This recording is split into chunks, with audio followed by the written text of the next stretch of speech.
I hope everyone had a nice break, and welcome back to the end of the world. So as you know, World War III has started. The United States and Israel have started to attack Iran. And we are now in the fourth day of this war. And we can expect this war to last for many weeks, possibly also for many years. But I promise you that after this war is done, the world will never be the same again. So what we will do these next few weeks is use game theory and understand and analyze the geopolitical situation. And so I'm going to teach you the ideas, the theories, the techniques to understand the world around you and make predictions. And we can know if our analysis is correct because all this is happening in real time, and so we can test it against reality. All right, so let's go over some basic facts about what's happened so far. So in the early morning of Saturday in Tehran, the Israelis and Americans launched a decapitation strike against the Ayatollah Khamenei, who is the supreme leader of Iran. Now, there are arguments and disputes about as to what happened. The Americans and Israelis said that they had real intelligence about where the leader was, and so they sent airplanes to just bomb the crap out of the place. They also had a spy who was able to record the body of the dead Ayatollah. And then this was announced. At first, the Iranians denied this, and the Iranians insisted he was still alive. But eventually, state media admitted that he did die in the airstrike.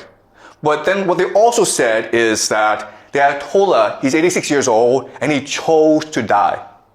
He could have gone to Moscow, but instead he chose to stay in Tehran and die for his people. But not only that, but he died along many of his relatives. He died along with his daughter, his son-in-law, his grandchildren. So many of the family died in this assault. Also, there's been reporting that he had prostate cancer. Okay, so he was going to die fairly soon as well. So what you need to understand first about the war is that even though the Americans and Israelis claim great success in decapitating the leadership of the Iranians, from the Iranian perspective, this is a martyrdom, okay? And so the religion of the Iranians is called Shia Muslim. And this is different from Sunni Muslim. So Sunnis are the majority. They're about 9% of all Muslims in the world. The Shia have always been the minority. And as such, they've always been persecuted. So in the Shia faith, the core value, the force that binds everyone together and gives them purpose and meaning in life, that galvanizes them into action, is the idea of martyrdom, which forces jihad. You sacrifice yourself for your religion, sacrifice yourself for the common good. So think of the death of Khamenei as a sacrifice, a self-sacrifice, in order to motivate the Iranians in this war, okay? So that's the first thing you need to understand. That for the Iranians, this is not a geopolitical war. This is not an economic war. This is not a war of resistance. This is a jihad.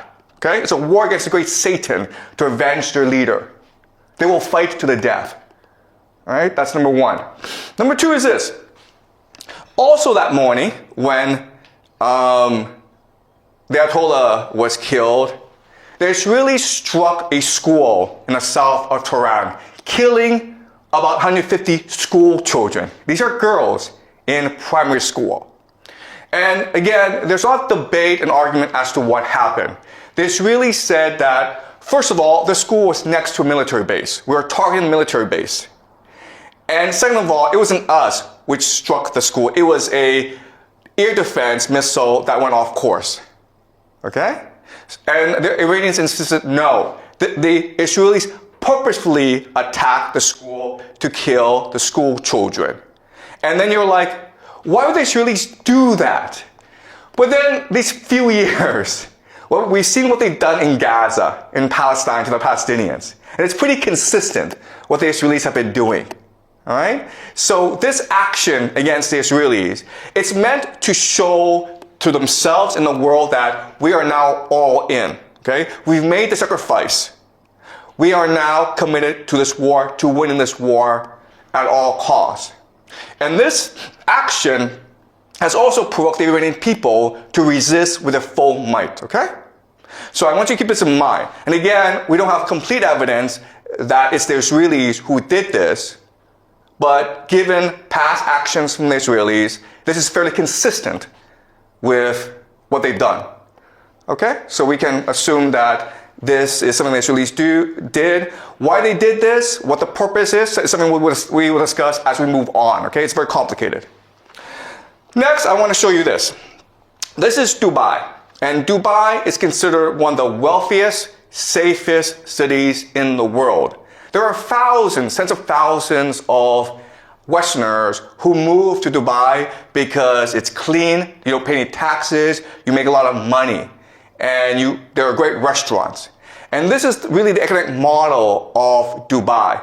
It's one of the GCC countries, okay? The Gulf coastal countries.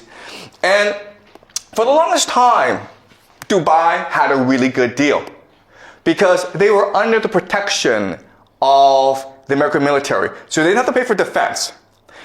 And then they were in the Middle East, which is the oil producing center of the world. And so they focus on aviation. They focus on logistics. They focus on finance, on tourism. They became extremely wealthy, right? I'm not sure if you've taken Emirates, one of the best airlines in the world. So their airport, Dubai Airport, is the busiest in the world. And Dubai, for the longest time, was flourishing under American protection. And Dubai said to the world, listen, we're like Switzerland. We're neutral. We don't want any involvement in any wars. We're here just to take care of our citizens, to make sure everyone has a good time, to make money. And then right after the war started, the Iranians attacked the GCC, okay? Dubai, Abu Dhabi, Bahrain, Qatar, Kuwait, they attacked these places. And these places were like, what's going on? We're neutral, man. We're not involved in this war. And the airport was shut down in Dubai. At one point, the rich people in Dubai were willing to pay about $250,000 US just to get on a plane and get out of there. Okay? So, the reality is this. For the longest time, Dubai had a reputation for being safe, and that's why people moved their money there. Guess what, guys? After what the Iranians did, it's dead. Dubai as a city, in the long term, it is dead. Because you're a wealthy Westerner, you're not going to move to a place where it could be attacked anytime by the Iranians. You might move to Singapore, you might move to Hong Kong, Japan, South America, but you're not moving to Dubai, okay? So the big question for us is, why did the Iranians do this? It was the Israelis and the Americans who attacked you. Why go after the GCC? All right? And not only that, but they're escalating the attacks against the GCC. So this is something that we will look at very closely today. Well, the short answer is because these places, even though they pretend to be neutral, they house the American military. They allow the Israelis and the Americans to use their airspace to attack Iran from. All right? So this is Bahrain.